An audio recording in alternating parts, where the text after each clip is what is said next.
And, what's up? It's Chris Black again. Eklipse Spotlight. I guess it's episode 4. Last time, episode 3, I talked about uh, the state of the Democratic Party and also the upcoming New Jersey gubernatorial election here in New Jersey. And so, speaking episode 4, I'm going to talk about New Jersey gubernatorial election. And for those who don't know, there's a election going on, gubernatorial election going on in the state of New Jersey. 2025 is one of the off-year elections. New Jersey's election is going to be happening. A few other Democratic primaries going to be happening, and it's going to be like a bellwether. 1 year, well, 1 year after, I guess, Democrats got whooped nationally in the presidential election 2024 by Trump. Well, they got Trump by Trump, right? But I'm going straight off the bat. There are some candidates who are running, and I would like Newark Mayor Ras Baraka to win. I would like Ras Baraka to win. The New Jersey Democratic primary is coming up on Tuesday, June 10th, and then run successfully and win in November, the statewide election in November.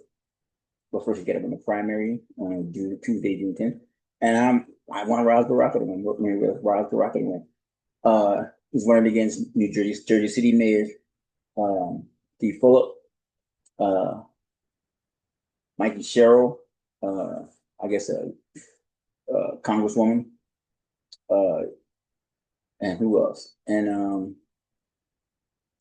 Sweeney, former State Speaker Sweeney, and Sean Spiller, who's like the new Cory Booker, right? I guess he's a former Montclair uh, councilman and also the head of the New Jersey Education Association teachers union. But he looks like Cory Booker. Looks and sounds like Cory Booker, just physically not as big a build, I guess. Because Cory Booker played football. I'm not sure sense for that played football. But that's the Democratic primary field. I believe. I hope not leaving anybody out. There's also an independent guy running. I don't know his name off the top of my head, but he's running. And in New Jersey's a blue state, generally speaking, majority Democratic, so only the Democrats win. Unless in statewide election, this is a primary election, so it's just people and Democrats voting. Republicans will be voting for Mike Citarelli, I think he is. I'm not sure he's a Republican, he's a Trump guy. There was another Republican guy who came out to the first debate in downtown North New Jersey Pack, and he seemed all right. I haven't heard Citarelli speak, but I did hear this guy speaking. And he was okay for a Republican. He seemed very level-headed and grounded, and he was keeping it real and speaking facts. That a lot of times people don't want to hear, but it is the reality of policy in New Jersey, especially when it comes to things like reparations and policy regarding urban communities like Newark, like Jersey City, like Patterson, I think they say, like Elizabeth, Union County. And I mentioned those 4 cities because they are the 4 largest municipalities in the state of New Jersey. They also happen to be in the 4 counties that in my lifetime, you needed those votes. Newark and Essex County, Jersey City and Hudson County, Patterson and Passaic County, and Elizabeth and Union County. That's for the urban centers, urban populations. A lot of votes come out of those 4 places, and generally speaking, if you win those four counties, you can pretty much win the statewide election. So in this upcoming off-year election in New Jersey for the gubernatorial, we'll be looking at the votes. I'll be analyzing the votes from those 4 Democratic strongholds, Democratic Party strongholds, in my opinion, right? As well as the rest of the state. The Republican primary happened too. They'll pick somebody in November. The Democratic candidate and the Republican candidate will square off, and it will be governor in New Jersey. But right now, I am casting my ballot for Newark Mayor Ras Baraka. Today is Sunday, June 8th. The primary election is on Tuesday, June 10th. In between it'll be the 9th, right? And some people say, why are you making all this stuff? Why are you waiting so late? Well, once again, I am a journalist, and my background is reporting and being an editor in communities and covering elections. And then my experience in elections in New Jersey and New York and other places, Democratic strategy is that our voters don't have long memories. So I don't want to say that everything in the campaign leading up to the last 10 days doesn't really count, but the strategists really pour their efforts into those last 7 to 10 days of any election. Right now, I guess we're in the last 3 days of this election. And to get out the vote will be an issue on election day to June 10th. But they've had early voting since the start of September. This is the 8th today. So there's been early voting, I guess, since maybe the 3rd or 4th. I'm not sure. So you can cast your ballots early and get it out the way. But generally speaking, the last week of any election, especially in New Jersey, is what's important because the voters have short memory spans. And so even if you had a great issue or something happened, early on in the election, a week ago, there was a debate at the start and they did great. I'm not going to say it doesn't matter, but it doesn't really matter because most voters don't even focus on elections until that last week. And even then within that last week, it comes down to the last 5 days, 3 days. And so today is the 8th, so it's like 2-3 days, right? Toward the election. So I'm going to post all this stuff and do my podcast and stuff. But the reason that I want Newark Mayor Ras Baraka to win is because I feel like after, I'm not going to call it the debacle or fiasco, but after the beating that the Democratic Party took in the 2024 presidential election, it's time, in my opinion, normally national parties lose elections that badly, to the point where the opposing party, in this case the Republicans, have come feel like they have a mandate coming in, carve out what they want because so many people voted for them. The losing party side has to go back and reevaluate and see why they didn't do as well as they thought they were going to do, or why they didn't engage or interact their base, or why their strategy is flawed, or just soul searching. What messaging, especially messaging, when it comes to why didn't we get those votes that we needed to win? Why didn't we win those areas, battleground states, these other type of issues? In New Jersey, in 2024, the Democratic candidate Kamala Harris only won by 6%. That's a win is a win. Doesn't matter if it's one vote or less. Shout out to former Councilman Dave Lyons of Irvington, New Jersey, who won by one vote, I believe it was one time. And a win is a win, right? You got to win. You got to win to be in. He passed away, but memory of David Lyons, Northwood Councilman Irvington. So I mean, Kamala won in New Jersey, but to me, 6% in New Jersey, Democratic stronghold, blue state. Yeah, that means a lot of people voted for Trump. Trump got 46% of the vote in New Jersey in 2024. As a Democrat, right? I am a Democrat. A voted Democrat. That's too close. That's kind of unacceptable. Democrats would, absent a third party candidate who's going to, siphon off votes from the Democrat, normally speaking, because both Republicans vote Republican regardless. And Republicans don't normally win statewide election. Municipalities, local towns, they do because towns can be conservative. But statewide, that's not really how it goes. So in this election, once a party loses as bad as the Democrats did in 2024, in my mind, and a lot of people's mind, you gotta go out to the wilderness and find yourself and find a message and re-equip and try to get out there to appeal to a broader base, to more voters, get more voters interested and energized to come out and support the message and the policy that you're putting forward. Because when you lose as bad as they did in 2024, that's generally taken to be a referendum on those policies that were being pursued at that time.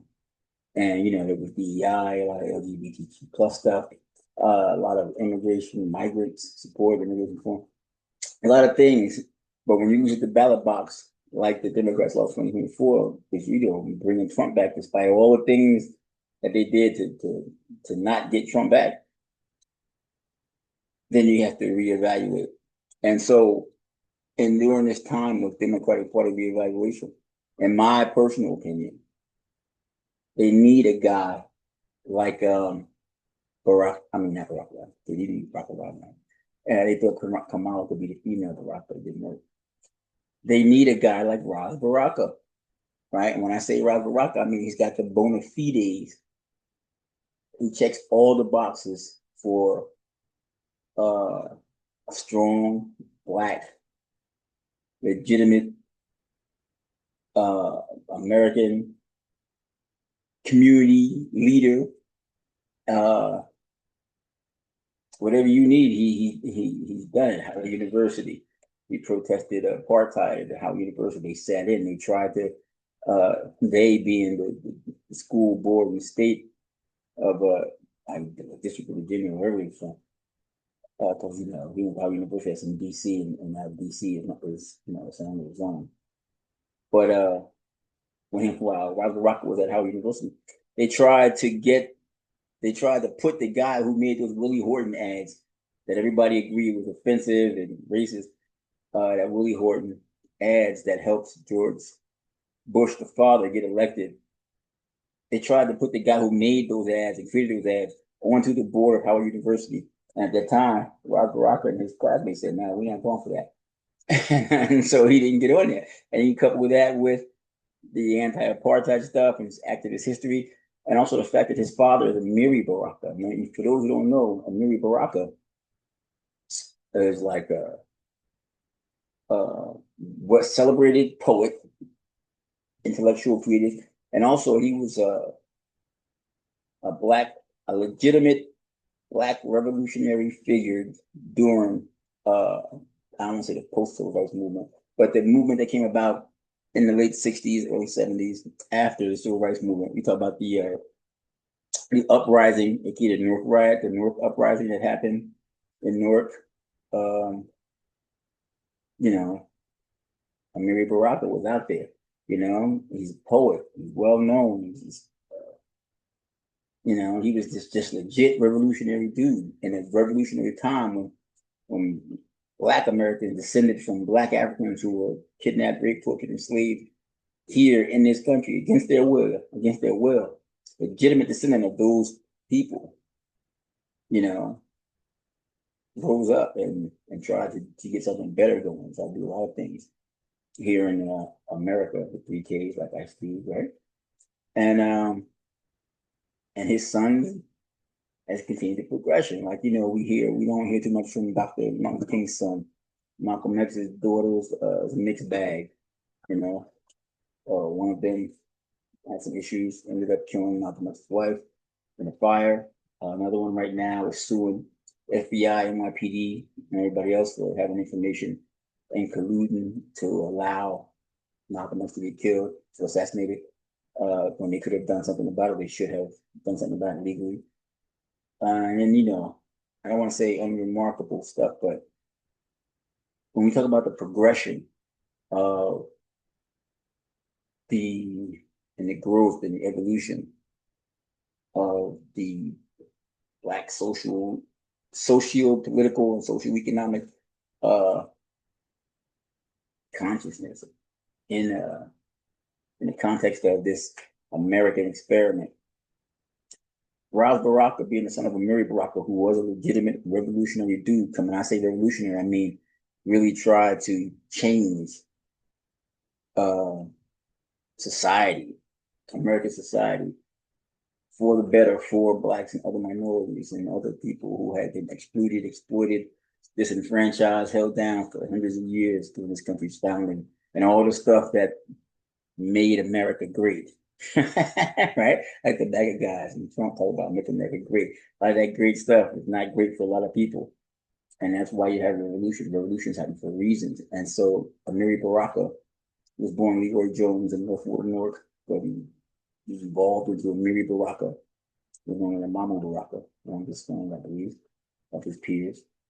And his son, Ras Baraka, became a mayor of Newark. And to me, that's like I don't say a normal, natural progression, but that's how it should be. When you go from being on the outside to being the inside in terms of growth, evolution, and progression of the Black, once again, socio-political consciousness in America. I'm not knocking a protest in the street because that's a necessary step. But after you are out there in the street protesting, you got to get into those rooms with those people who make those decisions, who have that power, who have that ability to make policy, to make structural changes, to talk up, to do things to reform this. What a lot of people would agree is systemic racism, systemic inequality, all that stuff. You got to be in those rooms where those people are making decisions and having a voice heard while those decisions are being made, and have leverage those people to make decisions and make policy to change all that stuff. That's only you get change because you're there and people, and you can speak and you have a voice and people see your voice, and so that's what Newark Baraka was all about. I mean, his son continues carry that torch. We talk about passing the torch. Now, a lot of times in the Black community, there's been fears that doesn't carry over. If you have a Martin Luther King, a Malcolm X, but it wouldn't carry over to the next generation. And the kids wouldn't pick up the baton and carry it forward in terms of the struggle to improve the entire race, the entire country, the culture, and the world. Right? Jesse Jackson, came from that King tradition. But he ran for president. Didn't seem like he really wanted to be president because he didn't act and cut a deal to try to get any kind of influence position. He just ran, right? His son was a congressman and stayed a congressman up until Barack Obama came along, and he became the first Black senator I believe, the first Black senator. But Jesse Jackson's son had been around for a long time. There had been a lot of congressmen, but there hadn't been too many Black senators, prior to Barack Obama coming along when Barack Obama became president. And there was a whole issue about that. So from a lot of points, it can be said that in terms of Jesse Jackson's family, they continued, but then they fell off to where they should have been going. Right? His son was a congressman, but you gotta go above that. Here in Jersey, we had the Payne dynasty with Donald Payne Jr., and Donald Payne Sr.'s brother, William Payne, and another Payne dynasty. But that was congressman, right? So on a local level, you have Ras Baraka. And like I said, to me, he is what he should be based on who his dad was, what his dad did, what his dad meant to the Black community, the city of Newark, the artistic community, the revolutionary community, the progressive community, nationally, internationally, the reform community, Ras Baraka is what he's supposed to be. He's a bona fides. And so in this time where we're in the off-year election, the midterm election is coming up in about 12 months or something like that, since Trump got in office in 2004. And the Democratic Party is going to be trying to re-message, retool, retask, rebrand, to come back, right? And challenge Trump in the next another 4 years. The Democrats got to get on board and find somebody who can appeal, a good candidate. I had no personal beef with Kamala Harris, but I didn't think she was a good candidate. I didn't think she was a good candidate because I didn't think a lot of people liked her. I mean, the powers that be in the National Democratic Party, they liked her a lot. They did that vice president for Biden. But in terms of voter appeal, I don't know that she had it too. But personally, that's just my personal opinion, right?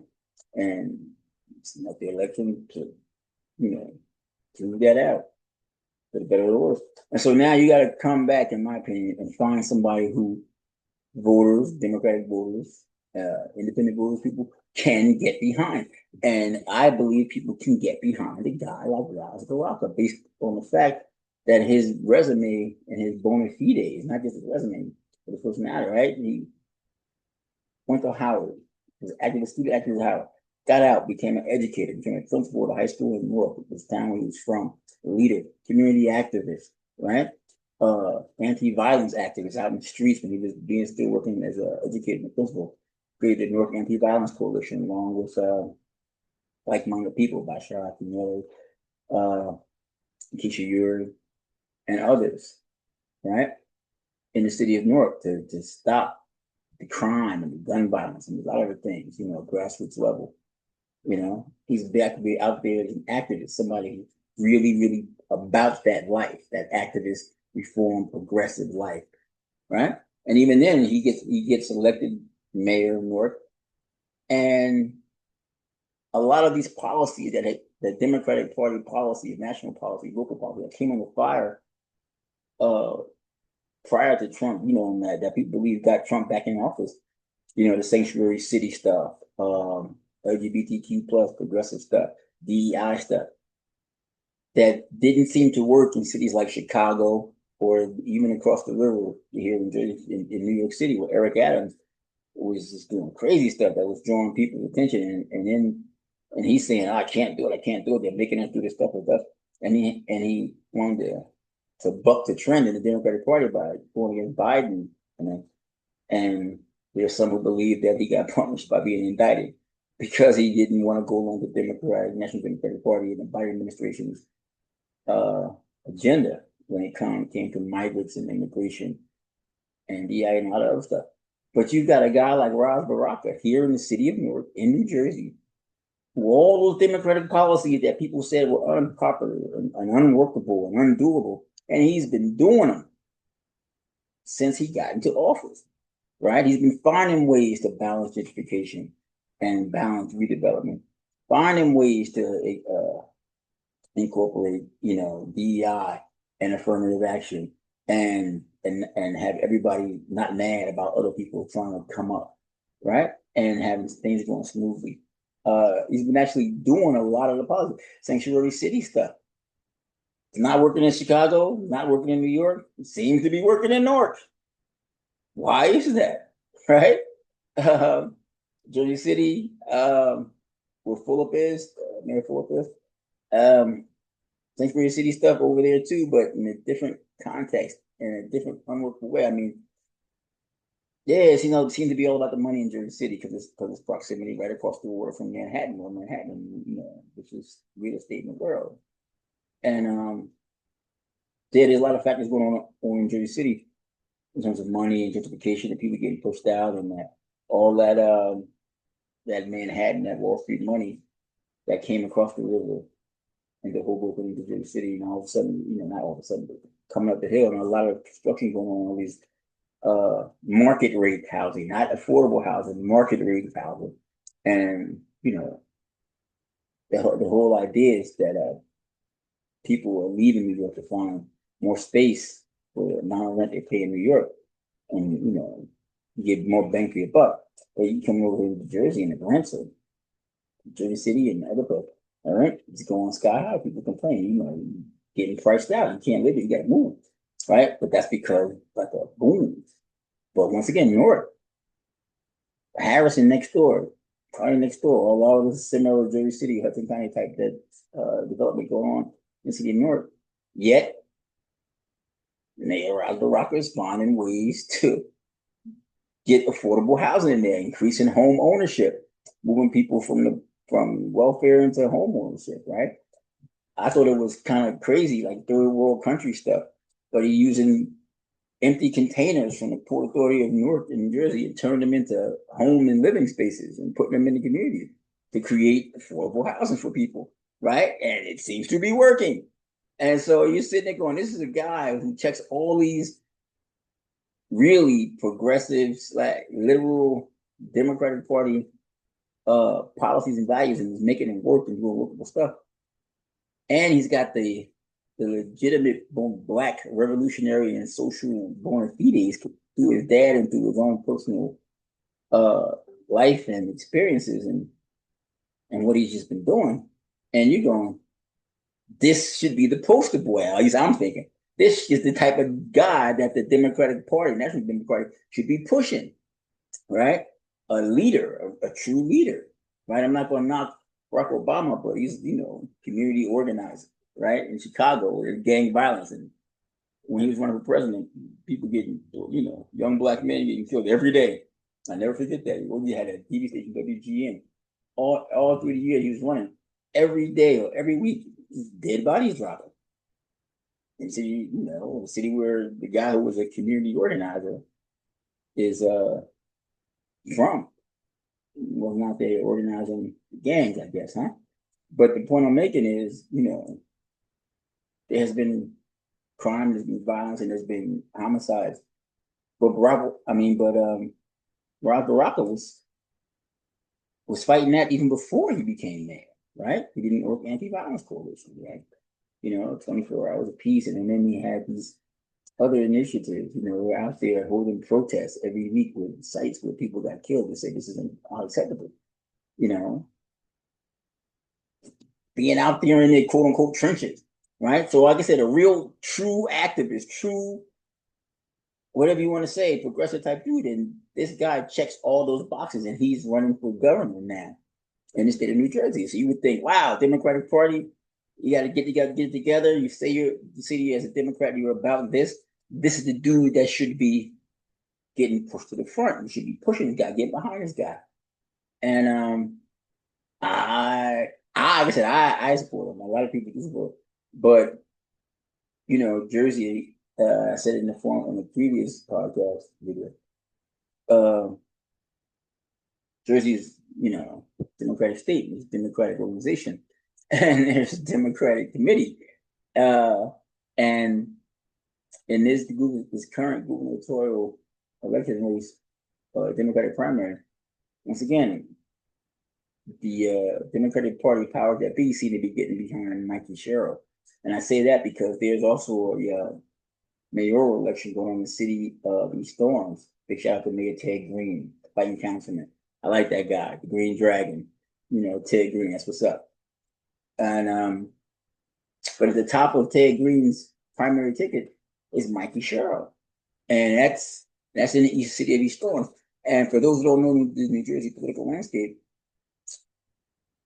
Leroy Jones, which is ironic, right? Because Mary Baraka's birth name is Leroy Jones, and he is from Newark. But Leroy Jones from East Orange is the chairman of the East Orange Democratic Committee. Leroy Jones from East Orange is also the chairman of the Essex County Democratic Committee. Leroy Jones from East Orange is also the chairman of the statewide New Jersey Democratic Committee. So Leroy Jones, who's from East Orange, who's from Essex County, who's the chairman of the New Jersey Democratic Committee, is back in the ticket and has candidates in his town, which is East Orange, where Mayor Ted Green is in office. And at the top of that ticket is Mikey Sherrill. It seems the handwriting on the wall is that the Democratic powers that be are backing Mikey Sherrill. And I don't have any beef with Mikey Sherrill. She's like a nice woman, intelligent, white woman, right? Jersey girl, right? But the question is that really what the National Democratic Party, or the Democratic Party in general, needs after what happened in 2024 with Joe Biden and with Kamala Harris, and that ushered in this current age, this that called the Trump redo, right? This current second iteration of the Trump administration, right? Trump 2.0, right? He's just being extra Trumpish, and from the gate, and so you go, what is the Democratic Party all about, right? And me as a black man, a black American, right?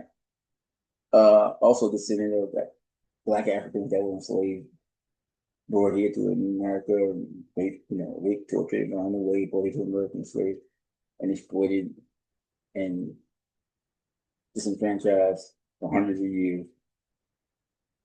You go, and the Democratic Party has embraced, it seems to want to champion the cause of Black Americans and causes. And they've used I don't want to say used, but got behind the civil rights movement and the struggle, the struggle for equality, happiness, the American dream like everybody else has got. And they've used the struggle to, I don't say the front, a lot of their policy planning for DEI and LGBTQ and stuff. And a lot of policies that personally I feel like maybe weren't, even though you're using civil rights and anti-racism, as the driving engine behind those policies. But those policies, they weren't really geared towards improving the life of average Black Americans. It was for everybody else, right? And so we're in time now, I guess, after, in my personal opinion, after 2024, where you go, well, put your money where your mouth is, put up a shelf. You say you're about this, you say you're progressive, you say you want to empower, you say you want this kind of leader, this kind of party, this kind of profile. Well, it seems to me if that's the party and the profile and what you hear, then Ras Baraka should be your guy, right? Should be the dude. Uh, but it seems like Mikey Sherrill's the rule, the lady to do that, or the choice, for all the reasons that I said before about who Leroy Jones is, right? And what he does, and show the handwriting on the wall, right? It's funny. I don't know if it's national, but I know in New Jersey, especially up here in North Jersey, it's always been it's like not a joke, it's reality. Team A line A all the way. That the Democrats always had line A. If you was on line A, then you're winning because that's where the Democrats are. Everybody on line A is very simple. You go into the ballot booth, just go across line A, right? You ain't got to find candidates. One of the recent reforms was they tried to break up that line A stuff and move people around so that the thing that was easy for voters to do is say, just go to line A and just go across line A. But now they try to break it up, make it more fair, give everybody a chance to be on line A or do whatever in these prime positions. But I don't really, maybe it works. But once again, that mentality, line A mentality is still there. And the reality of if the city, county, and the state Democratic Party powers that be are backing Mikey Sherrill, then it's probably going to be Mikey Sherrill, right?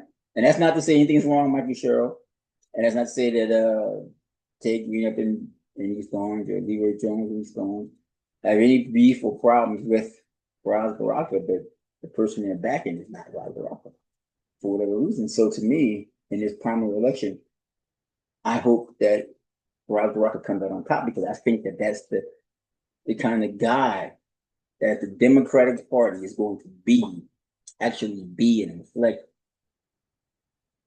the, I don't want to put this, reflect in practice the values that they say that they've been using. I don't say the smoke screen, they've been using to push their agenda uh, for, I say, non-Black, their agenda for specifically non-Black uh, policies. Then if you're gonna have Black civil rights, and when I say Black, I mean civil rights tradition, that whole issue of fighting for equality, freedom, and equality. If you're gonna have that and you use that now and update it for your modern agenda, then perhaps the people who were out there getting that freedom, justice, equality, put their lives on the line, things like that, and still need that freedom, justice, and equality, then actually you got a guy who stands for all that and does all that and is making it seemingly making it work. Seems like it's working in the city of Newark, right? Seems like that's the guy you want to put forward, right? But the reality is, like Cheryl is being supported by Joe Jones and the Democrats, right? And Ted Green and Democrats. So the Democratic Party has got to find itself, right? In this upcoming June 10th primary. I'm going to be casting my personal vote for Ras Baraka. Although I have a lot of respect for the city mayor Fulop, because I believe that during this pandemic, I believe there was some municipal statewide leaders, not too many national, I'm focusing on Jersey, who really responded well in that crisis. And I rank Ras Baraka as one. I rank Jersey City Mayor Fulop as another. I rank East Orange Mayor Ted Green as another who responded well. And I give outgoing Governor Murphy big props and big kudos for how he responded to the pandemic. I thought he showed some real leadership in the state of New Jersey in the face of a national, international, and local crisis, statewide and local crisis. I think that Governor Murphy, Phil Murphy needs some, should always be appreciated for that, right? And that's not always what goes down in the state of New Jersey, because like I said, back in 2008, when we had the Great Recession and the Wall Street crisis and all this other kind of stuff that was going on, too big to fail and needed a bailout. We had John Corzine supposed to be a Goldman Sachs guy, multi-millionaire, right? He knows Wall Street, he knows money. This is the time to shine, right? The finance is going around, and the economy's going down.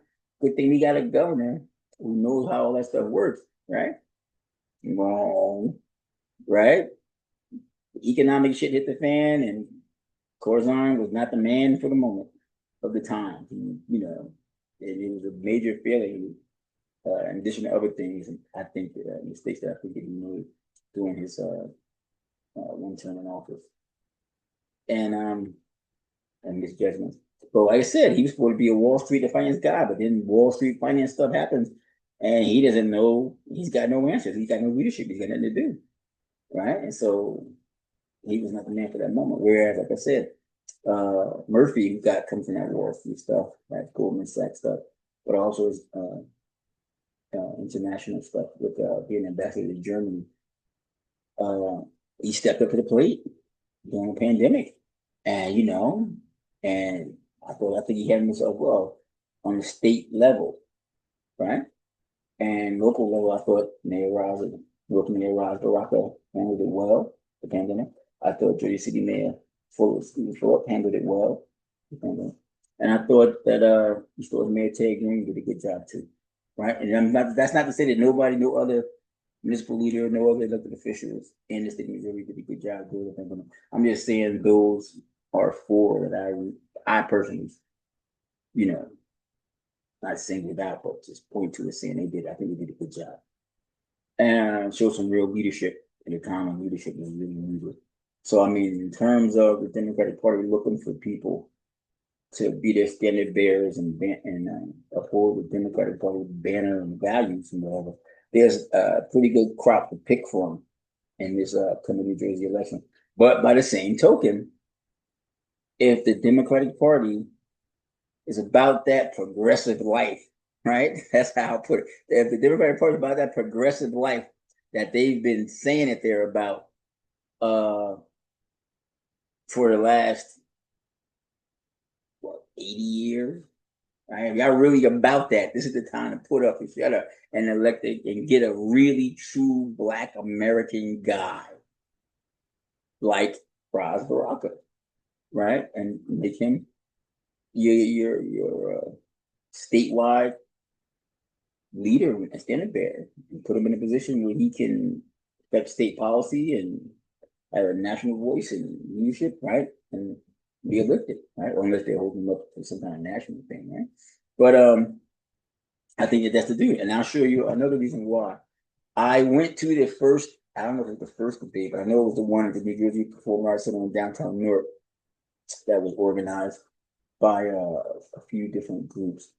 And I went to that debate, and I got to see the Democratic Party candidates, Ras Baraka, Phillip, Michael Sherrill, Steve Sweeney.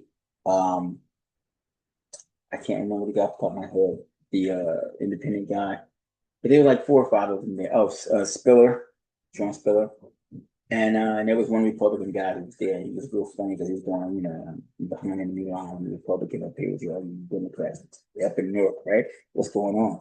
But he was really funny and witty, but he was also keeping it real when it came to policy and questions about why things like reparations have not happened in New Jersey, why other stuff happened, and he broke it down, and Sweeney co-signed it and agreed. Sweeney was nuts and bolts guy too, about how the state legislature works and the state assembly works, and how getting votes passed works, and how the process works. Because I mean, rhetoric is one thing, but you gotta be able to make stuff work in terms of policy, making actual policies and implementing those policies.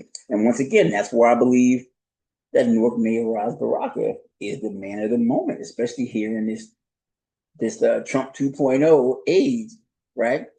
To where Trump is really shitting on all of those I call them full progressive, FAUX full, because they're supposed to be progressive, but I don't know if they're really progressive. It was more social engineering, social experimentation than just progressive ideas about freedom and equality for everyone. Right? There was progressive stuff for certain people, certain groups, certain interests, and not all people, especially not for all people, including Black people, because a lot of the policies that the Democratic Party is pursuing, in my opinion, really wasn't benefiting all Black people. And so even if it's benefiting Black women, but it's not benefiting Black men, that's not good, right? Because everybody should be included, right? And so you just need somebody to check all the boxes, right? And I think that Dr. Rocker checks all the boxes in terms of if we're really progressive and we're really Democrat, this is what we should be about, right? And I want to share something with you. Right? I'll share something. I'm going to show a couple of clips of the candidates who spoke at that event at the New Jersey Performing Arts Center. What was it? A month ago? 2 months ago. And I'm also going to show an interview with the urgent NAACP president, Kathleen Butcher, who is a retired Newark school teacher. She's a math teacher, so she understands math and numbers, right? She taught at Malcolm X Shabazz High School. She's a Muslim woman of color, Black, right? I mean, and I say Black, I mean also descended from Black Africans who were kidnapped, raped, enslaved, tortured, brought to America against their will, and enslaved. And so, she's a Black woman and a Black Muslim woman, Black choice, right?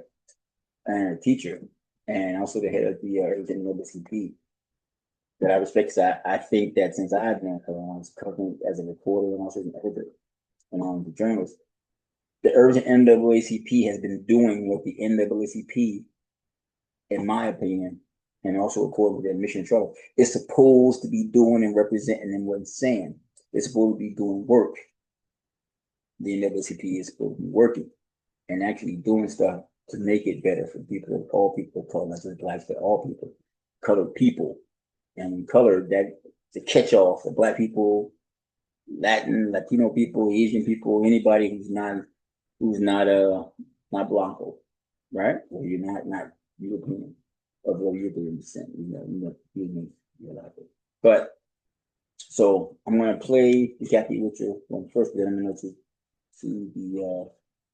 the candidate. So hold on, let's get here and get the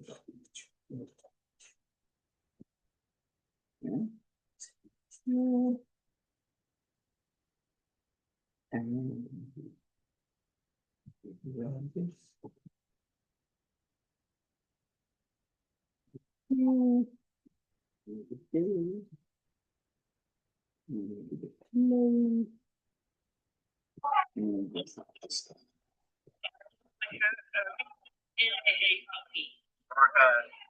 retired teacher at Norfolk School, correct? Retired from the mighty, high Milligan Spaz, Malcolm X High School, right? Malcolm X High School. So I want to ask you, I say all that because today we're here down in Newark Carolina. Progress had a convention, an MLK convention, and they had 4 of the current gubernatorial candidates, including Newark Mayor Ras Baraka. And I want to say something because I'm speaking to you as someone who lived and worked in the Newark area, living in Eklipse right now, but knows Ras Baraka. When you come there, Mary Baraka, dad, I know his mom. And I'm sitting here with a serious face, asking you and telling you what do you think about the possibility that he really could become the next governor of the state of New Jersey? Because it seems to me, based on all the national things that he's talking about, and the current climate in the country, that the Democratic Party prioritize whatever. They need a legitimate Black candidate with bona fides that Ras has, who was active, like he mentioned before, activist in college, fought against it when they tried down at Howard University. When he got here to become an educator, he became an activist with the North Anti-Violence Coalition, and he's still educated. Became the mayor. One of the first things he did was to march down on the authorities saying we need to open these union jobs to get some of these people And like you mentioned before, innovation with the housing, kind of turn secondary housing about it, right? And the fact that, and I'm saying that, and I listed all those things to say that he checks every progressive box in a good way, and he's the mayor of a sanctuary city, where it seems that the whole idea behind sanctuary city worked. And because, you know, in a lot of other sanctuary cities, Chicago, New York, it seemed like that idea worked against black people. Okay, you know, and then black people got offended. Well, how you get all these benefits to these people who ain't never been here, but we've been here our whole lives, so we get nothing. Yet in Newark, under Ras Baraka, no, you don't hear too many of those complaints because it seems like, you know, progressive ideas that some people believe may have led the Democratic Party astray. Baraka, Mayor Ras Baraka, seemed to have even worked. You can point to him and say, this is what we meant when we were trying to do this. And that's, to me, that's a valuable commodity now for the Democratic Party as they try to recover from this disastrous 2020. I mean, they got a butt whooping in 2024. And so you and I know when that happens at the national level, that national party has to go back and reevaluate and retask, retool, and come back. And I'm saying they need guys like Ras Baraka. And that's why I really do believe. And I was skeptical saying, why is he running? But that thing happened now. Like I said, Martin King Day, and Trump getting inauguration and stuff he's doing. I'm sitting there going, Ras can really win. Yeah, I can see that on some of the local blogs, they have him outstanding among the Democratic candidates. I do see that he is up and down the state visiting and making himself known in many communities that otherwise wouldn't have known him or heard from him. Every place that I have gone and every place that he has been, you know, with the church communities, with other communities, in the barbershops, in the beauty, in the nail centers, he has made a hit. Once you hear Ras Baraka, it was like when I first heard him many years ago, decades ago. He has the power of influence, but he also has a track record. And I would say that he comes from a line of people. I knew his great-grandmother very well, who are people who work for him. They're not interested in gaining wealth in terms of money. They're not interested in gaining power for themselves or for their immediate family, but they're interested in getting a job done for the people in general. They're not prejudiced people or discriminating people. They have been examples in terms of the Newark anti-violence work, which has now expanded to other towns. I can remember that there was a coalition of people, maybe about 35 people, who circled up in the middle of Elizabeth Avenue and Meeker when a lady by the name of this, she was killed on the way home from the school. And I think that that was one of the signals that Ras Baraka had wanted to make, that he and a few others have been challenging the city hall under President Donald Tucker prior to that to make some changes, and that just coming out of Howard University, where they took over the school, they had initiated some things like the challenge that Mayor James made on how many people can assemble at the White Castle. I can remember that. But when the lady was shopping and went home on Meeker and Elizabeth and got killed, that signaled a new trend, which carried on for at least 7 years. Last year, Aki Gele is a North teacher who can say that every Wednesday they were out at some intersection working on gun violence, etc., so that you don't hear it. It hasn't disappeared, but it's not in the same form as it was. That was one of the things that they were successful in tackling, and it has gone to bigger projects where they have an agency, a department of the city, the Office of Violence and Prevention. And they're continuing on. This week they're coming up with a training program for people who are victims of trauma. So many of these things have expanded without their expertise, but gathering the expertise of many other people, which was, of course, Mr. Amiri Baraka and Amina Baraka put together in a group called the Committee for a Unified North. They were one of the groups that helped to elect Kenneth Allen Gibson, of course, the first African American mayor to serve the city anywhere in the United States. So Ras Baraka had people who came through whom he was mentored by, his parents and others who worked in many areas to make a difference. There are people around the city now who are products of the involvement and of the projects that they instituted and that they helped to promote. One of the projects they helped with is right here. We're sitting at Essex County College. My mother was involved in the CFUN, and she was one of the activists who asked and they demanded to place Essex County College in Newark for North. And it has worked so many years, and I'm very proud to sit here today at this convention that Pop put on, because I realized that it was their work that got us here. Also, that to say, Larry Ham at the time named Adimu Chunga was and still is the youngest of the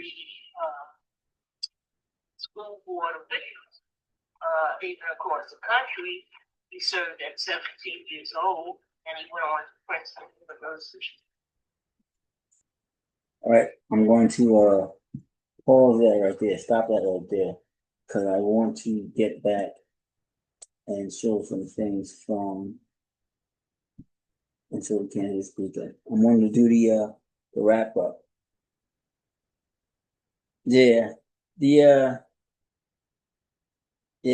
I'm going to give you all the names. I apologize to the candidates if they ever see this, but my personal, I never think anybody's gonna. But there was ex Montclair Mayor Sean Spiller. Who else? State Senator John Bramnick. That was the Republican who showed up at the candidates' nice forum at the NJPAC. Then there was former State Senate President Steve Sweeney, Representative Mike Fitzgerald, Newark Mayor Ras Baraka, the city mayor Steve Fuller, and Steven Zelensky Jr. from the Green Party. And so I'm going to give you all these guys closing statements and try to give everybody since the elections on Democratic primary election on Tuesday, give you a little snippet of all these guys. And so we'll start with Zelensky, the Green Party candidate. And all these videos are posted on YouTube at my site, just black C555. Finish it tonight, so you want to finish the thought? If you want to find out more information about the policies that I have, you can check out the website ZelenskyForGreen2025.com. Thanks. Yeah, that was Zelensky.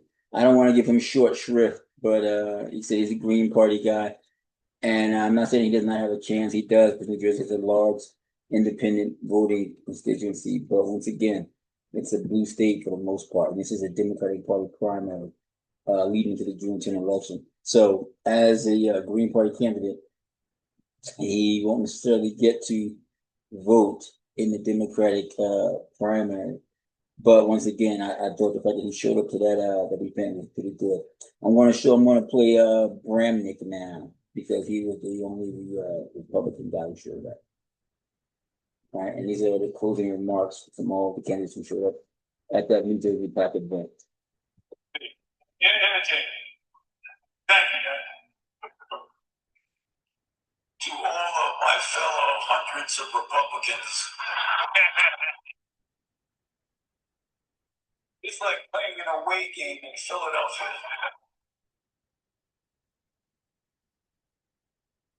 despite the advice from all my advisors, I thought it was more important than ever to come here and show unity.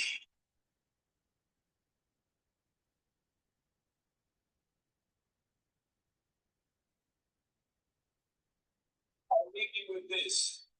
Every person on this panel will be someone giving me advice when I'm governor.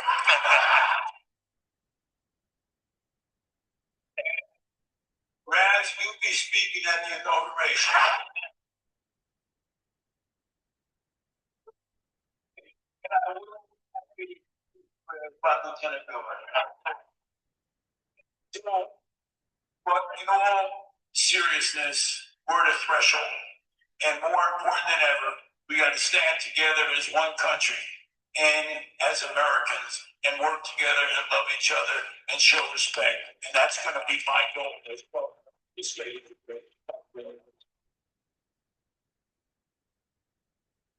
Yeah, he can't. And I want to say he stole the show, but Bramnick is pretty funny. He was very entertaining, and he was like I said. And the other thing was he was entertaining, he was engaging, but he also kept it 100% real about serious issues uh in terms of the state of New Jersey and what like reparations and fair housing and affordable housing and all that kind of stuff. It was pretty good. It was good for a Republican. I'm gonna play Sweeney now. Because Sweeney was an incumbent power broker.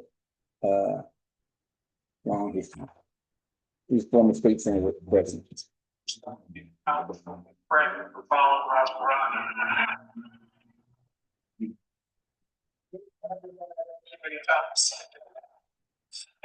But this is not a time to elect someone who doesn't understand trade. We are in the fight of our lives. This country is not a country that I know. I don't understand it anymore. But I'm the one candidate here that actually knows how to get shit done in trade. I hear that. And I know how to get it done because I've gotten it done.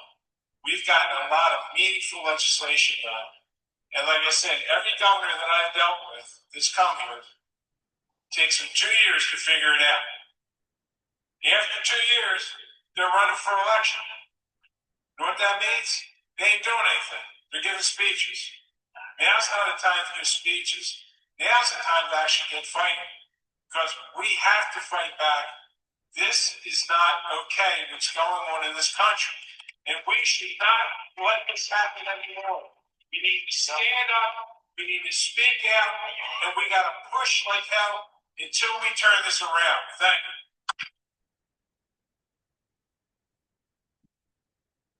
you. Yeah, right. They used to call Senator Ted Kennedy from Massachusetts the liberal lion, right? Because he's a Kennedy, he got old, he outlived his brothers, and he's a stalwart, he's a senator, liberal lion. And so, Sweeney speaking right there, New Jersey liberal lion, right? Liberal lion, back in the day. Who else? I'll play Mayor Fulop now, New Jersey City.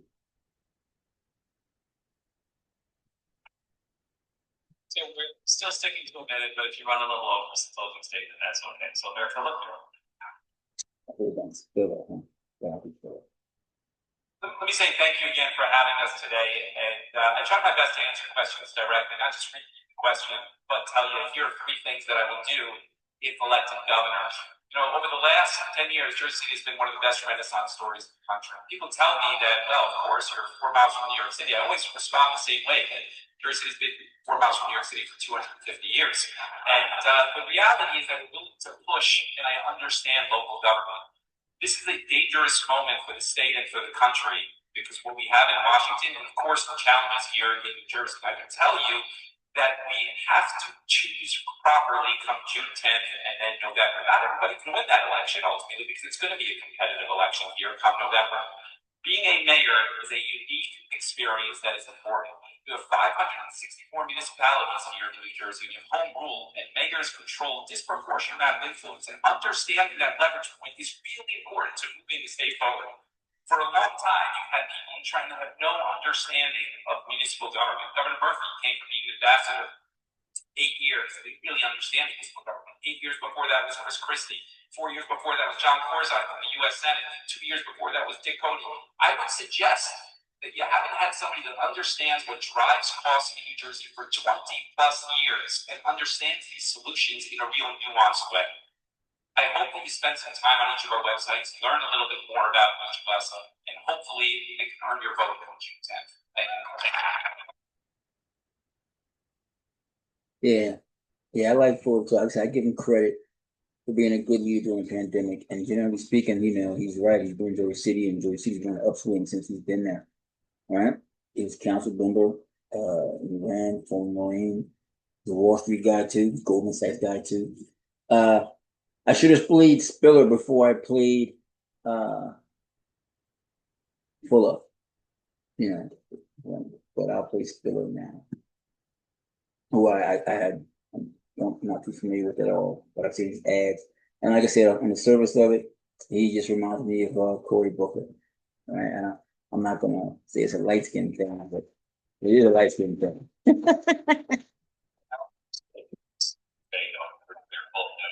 experience you get as mayor is so important in this position. I agree, Mayor. Let's narrow it down to mayors and go from there, right?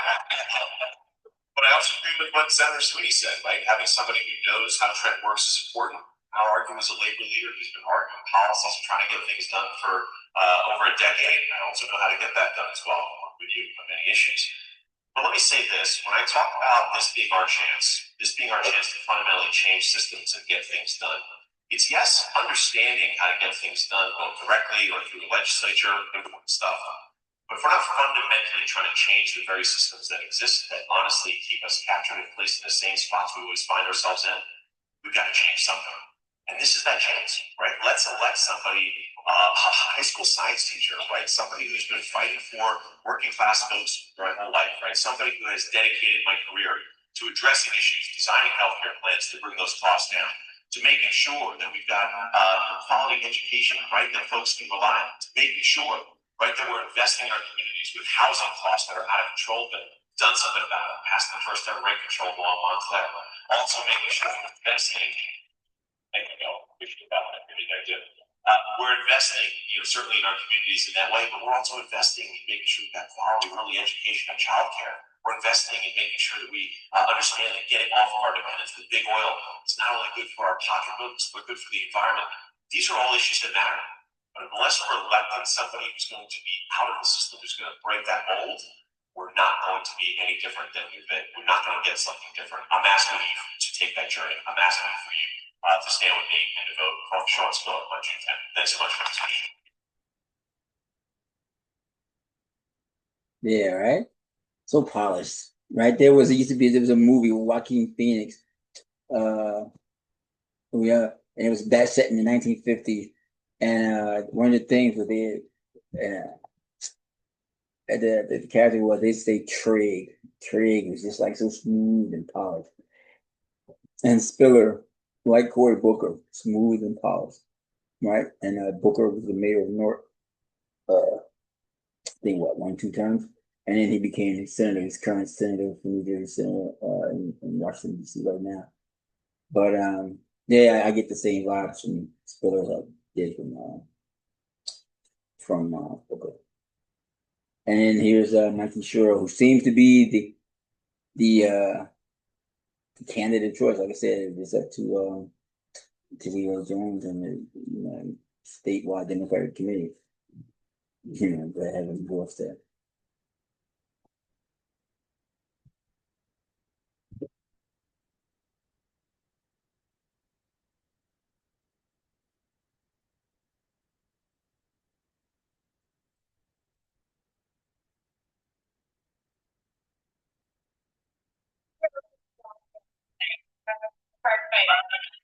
And in the spirit of defiance, and I am taking a risk here because the poet of the group is, of course, Ras Baraka, but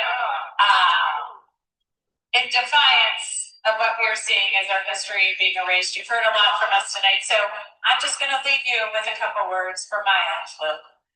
The cage bird sings with a fearful trill, Of things unknown, but longed for still, and his tune is heard on the distant hill, where the caged bird sings of freedom. And we'll continue to fight for that here tonight, and here in the government train in New Jersey. And Robert just said really quietly, but I want you to hear it. You said that was good. I'm impressed, Mike. Okay.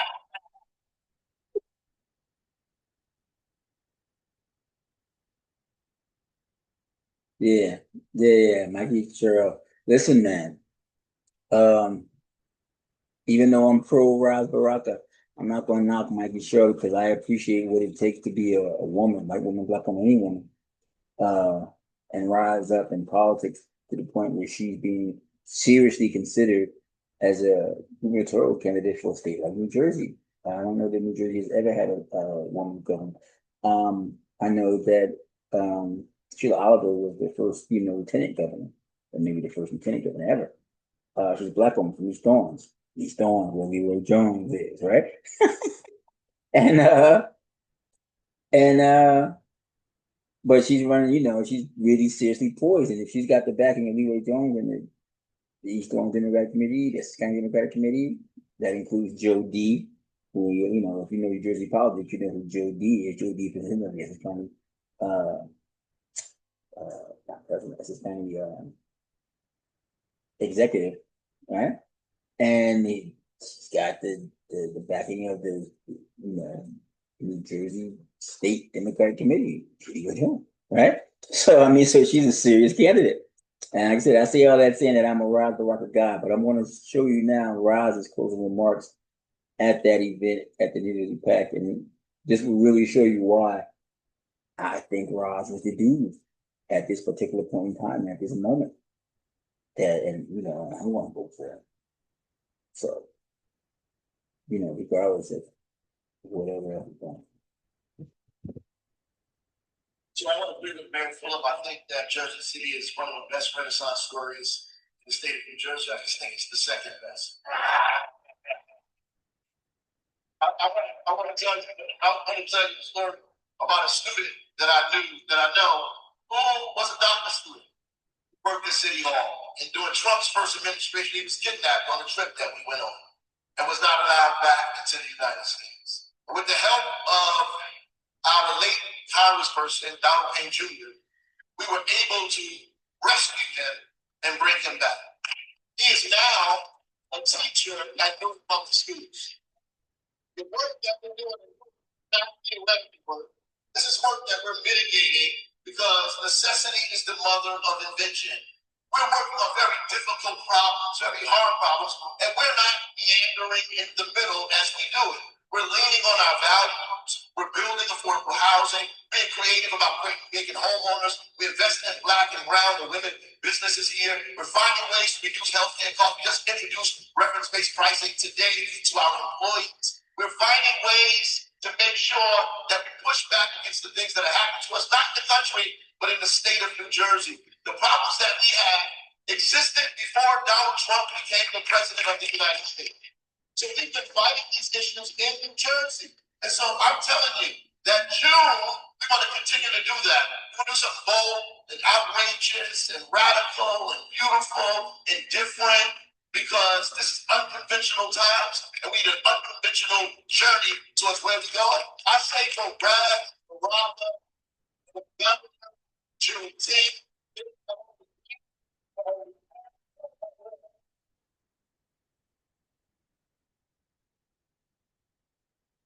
See, I just got goosebumps, right? But no, and that's the reason why, all the other candidates acknowledged that during the debate that, Ras speaking before or after Ras is a challenge. And they gave Sweeney credited Mikey Sherrill for going right behind Ras, right? And she did the right thing, right? She did okay. She did pretty good, right? And you add that to the fact that she's already got the backing of the Democratic Party powers that be, and she seems to be the shoo-in for the upcoming primary on June 10th. And once again, I am a Ted Green fan, right? Ted Green, right? I call him, he's Shihan Green, right? I call him the Green Dragon because he's a martial arts. I saw him knock a dude out. I'm never going to forget that. because he was a councilman and he got in the ring for a charity event and boom, boom, bang, knocked dude out. Right? Turned out that dude later on had some other issues. It was dramatic. But yeah, I was like Ted Green, and Ted Green's a man of the people. And Ted to me is a lot like Ras Baraka. Ted Green for East Orange is like Ras Baraka is for Newark. Ted's family's from East Orange. Ted knows Money by Nature. Used to hang out with them. They shouted him out on their first album. And they say Tamir, we in here. That's Ted Green. Ted Green's nickname is Tamir, right? And Ted Green's story and journey. He's a Muslim and a Black Muslim. He's a leader. And he's a good dude. And when I met him, he just became a councilman, but he was always out there in the streets with the people representing the people doing the work, literally on the work, which is the reason why I said I like Kathleen Wood at the NAACP. She does the work, which is the reason I said I like Ras Baraka. He's doing the work. They actually do stuff. It's not just rhetoric. It's not just about jobs and influence and getting my cousin and my family and whatever, up in there. They're actually doing stuff in their communities that they've been in their whole lives for the people who they've known their whole lives and constituencies and trying to make it better. And I always give Mayor Ted Green props and credit for that. And so he's an East Orange guy. If you guys don't know about New Jersey, East Orange, New Jersey, right next to Newark, but they have a saying called "So EO." You're so EO. You're so East Orange, right? When you say East Orange, oh, you're so EO because that's what EO does, right? EO is known as Ill Town, right? Way by nature. You hear it all the time. Ill Town EO. That's East Orange, right? And Ted Green is EO, right? Like Ras Baraka is Newark, right? Synonymous with it. And so when you talk about favorite son, native son, or you talk about that. That's what Ted Green is for East Orange. That is what Ras Baraka is for Newark, And like I said, it's the natural progression of the empowerment of Black Americans who are descended from the Black Africans who were kidnapped, raped, tortured, enslaved, and sold in slavery here in the New World in America. Didn't come voluntarily. To see the descendants of those people in those communities that were subsequently built after all that rise to positions in their communities, representing their people and their community's interests. That's how it's supposed to be. You talk about the American dream. That's what it's all about, right? The in and of that place, and so, and your leadership in that community. You're not from someplace else, right? Like Cory Booker came from someplace else to Newark. You're not from like Barack Obama came to Chicago from someplace else, Harvard, right? From that place, right? And Ras Baraka is from Newark. Newark is known as the Brick City, right?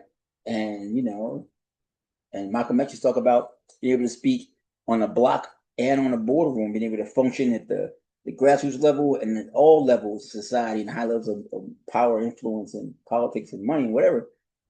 And Ted Green can do that, and Ras Baraka really can do that. And he said, him being the mayor of Newark is right. It's how it should be, right? In Irvington, it should be Jamila Beasley McLeod, right? Because her dad was D. Bilal Beasley, who on a local level in Irvington, he was on the level of Martin Luther King and Malcolm X and Sharp James and a lot of stuff. He made a lot of changes. And so his daughter, Jamila Beasley McLeod, right, should be the mayor of Irvington.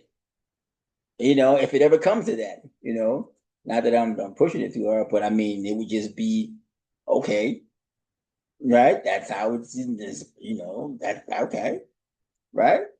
And so, yeah, that's how I look at Ras Baraka. Once again, the Democratic Party, soul searching, man, out there in the wilderness, trying to figure out who you are and what you're all about. There is a guy right now who's doing it, and he mentioned himself. They're doing it. All that progressive stuff that they talked about they want to do and how we want to get this and that is this. It's actually in effect and it's being done. And you can go to the city of Newark that's run by Mayor Ras Baraka, and you can find a blueprint for how to implement it and do it in your city. He could do that in Newark. He can do that in the state of New Jersey, and then he can do that in, across the country, right? And so if you're Democrats, and you really Democrats and about that progressive life, right? Not the full progressive stuff, not the we really want to push the agenda of a few certain groups. to the exclusion of all other groups, which is what it seemed like the Democrats have been doing for a while now, for a minute, right? But it should be, for everyone, and especially for Black people, right? Who you every time something happens with LGBTQ, DEI, they talk about Black people, and yet they won't uplift the Black person to that position, right? For all Kamala's whatever, she's Indian American, dad's Jamaican, mom's from India, right? And Barack's mom is white and Barack's dad was African, Prince, right? And he spent most of his time overseas. So really, Barack Obama, I would personally say, identifies as AAPI. Nothing wrong with that, right? He came to America, went to Harvard after that, but he didn't grow up in Chicago, right? Ras Baraka grew up in Newark, right? As Kathleen Richard said, with his dad, Mary, and his mom, Amina, and he's a Jersey guy. We talk about the Jersey guy. If you're not from Jersey, you don't understand. You might hear it, but you hear about the Jersey guy, Jersey guy, right? Because there really is something about being from Jersey, and it's Jersey, right? But it's the truth. And Newark and this good city, and it's all that stuff. And Ras Baraka, like I said, he checks all of those boxes from the block to the, like Mama said, from the block to the boardroom. He can do it all, has done it all, is doing it all right now. And so, if you're in the Democratic Party, you need to bounce back. I'm saying bounce back Ras's way, right? And let's get it on, right? With these Trump dudes and with these who Trump is fronting, right? Because Elon Musk and Steve Bannon and the nationalists and ultra right wing conservative and all these other fundamentalist people who want to do all these different things for whatever reasons, and and wind the clock back to a time where that wasn't beneficial for majority, not a majority, but for a large number of American citizens, right? You gotta have somebody out there who can do that, who checks all those boxes, who can do it, sit up there with straight face and defend those policies that are being under attack and are being wiped away right now. Say, listen, it ain't that the policies was bad, it's the immediate implementation, and it was just who was implementing it. Because I'm doing it in my city and it's working. So why you can make it work in North? Why you can't make it work someplace else? Right? And that's no knock on anybody else. But once again, the handwriting seems to be on the wall, and I ain't mad about that because Leroy Jones is a competent guy. He talk about leadership. Yeah. He's running this tight ship, and he does what he's got to do, and he did, and he's been successful with it, right? And so if he's picked me back in Mikey Sherrill, he got his reasons. But personally, whatever those reasons are, voting Ras Baraka. I wish they had it back from Ras Baraka because it had to be a sure if Leroy Jones and East Orange and Essex County had got behind them. Because once again, in the state of New Jersey, traditionally speaking, up till now, when they got this central Jersey stuff happening, right? Right? It's been North Jersey, South Jersey. And to win statewide elections, you needed 4 counties and 4 municipalities that are the 4 largest municipalities by population and voter in the state of New Jersey. Now, all urban. Newark is the biggest. Newark and Essex County is the #1 city, #1 population. Jersey City and Hudson County is #2 city, #2 population. Patterson and Passaic County is #3 population, #3 voters. And 4, Elizabeth in Union County, City of Elizabeth, that's #4 in Union County. You win those 4 counties, you're winning New Jersey statewide elections, right? Because they've got the most people, they got the most voters. And you just pick up a couple other states. That's not to diminish anybody else, but that's really how it goes, right? And if you can't win those 4, you can't win. All right, and so that's how it is. I'll be down in a second. And I heard you, I'm coming in a second. I know. And so So yeah, I gotta wrap it up. All right. So, but that's what I'm gonna do. And this is like I said, Eclipse Spotlight, episode number 4. I gotta sign off now. Whatever. People call in the background, right? But yeah, I want everybody to, especially Democrats, go out and vote on June 10th in the Democratic Party primary. Vote for this new course and this new direction that I believe the Democratic Party needs to find, this rebrand, this new track, this new tack, whatever you want to call it, after the 2024 debacle, right? And also, just get in touch and stop doing some of the stuff that I thought was not politically smart that Democrats have been doing for the last 12 years, 12 years. Just been doing stuff that not building consensus, just willful. Like, we're going to do this, and whether you like it or not, we're going to do it. And that's really not in the spirit of American democracy as we have known it, even though American democracy is flawed, it's flawed AF. I can say flawed as fuck, but AF means as fuck. And it's been flawed from the beginning. But yeah, you gotta, do coalitions. You can't just impose your will on people, which is what they're afraid of Trump and these people are doing. But once again, it seemed to me, a lot of other people, Democrats were doing that too. Just you vote for, we say you vote for. No, right? And so that's why, as a Democrat, I'm going to vote for a Democrat that I think should be this new standard bearer for, this rebrand of the Democratic Party going forward from 2025 and on. And now I think that it is rock. But there's a lot of, as you've seen from these snips, a lot of other pretty good candidates. So we'll see what happens. All right. So that's what's up. And that will be the end. See you later.